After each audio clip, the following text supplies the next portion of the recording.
হজরত মুহাম্মদ সাল্লাল্লাহু আলাইহি ওয়াসাল্লাম আগের যুগের একজন ব্যক্তির কথা বলেছেন, যে কিনা সব ধরনের পাপ কাজে লিপ্ত ছিল। এই ব্যক্তি তার দ্বারা সংগঠিত সকল অন্যায় কাজ সম্পর্কে অবগত ছিল এবং সে বুঝতে পেরেছিল তার শীঘ্রই পৃথিবীর মায়া ত্যাগ করতে হবে, তাকে মুক্ত পৃথিবী থেকে কবরের বন্দি দুনিয়ায় প্রবেশ করতে হবে। যখন সেই পাপী ব্যক্তি বুঝতে পারল তার মৃত্যুর সময় অতি সন্নিকটে, তখন সে বুঝতে পারল তার পাপ কাজের কারণে রাগান্বিত আল্লাহর সামনাসামনি হতে হবে তাকে। কিন্তু সে ভুলে গিয়েছিল আল্লাহ যতটা কঠোর তার চেয়েও অধিক ক্ষমাশীল ও দয়ালু। মৃত্যুসজ্জায় লোকটি তার সন্তানদের ডাকল এবং বলল, মানুষ হিসেবে তোমরা আমাকে কিভাবে বিবেচনা করো? একজন বাবা হিসেবে আমাকে কিভাবে দেখো?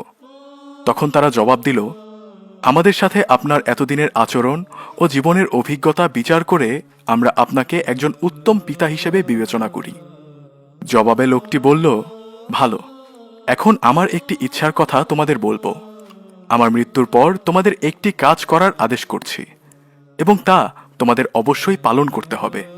আমার মৃত্যুর পর তোমরা আমার মৃতদেহ পুড়িয়ে ফেলবে। যখন আমার মৃতদেহ সম্পূর্ণ ভস্মীভূত হবে, তখন ছাইগুলোর অর্ধেক সমুদ্রে এবং বাকি অর্ধেক জমিনে ছড়িয়ে দিও।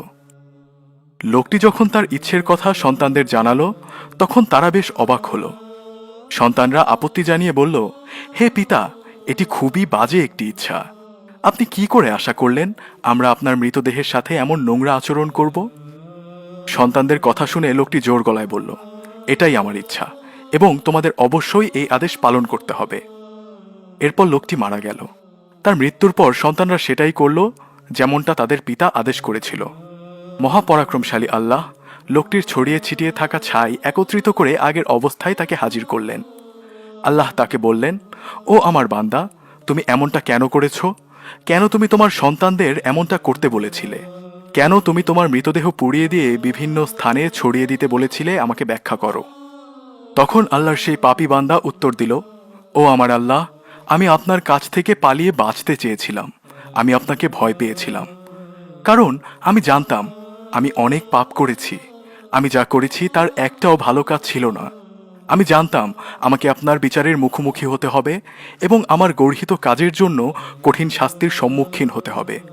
তাই আপনার বিচারের মুখোমুখি না হয়ে এভাবে পালিয়ে বাঁচতে চেয়েছিলাম।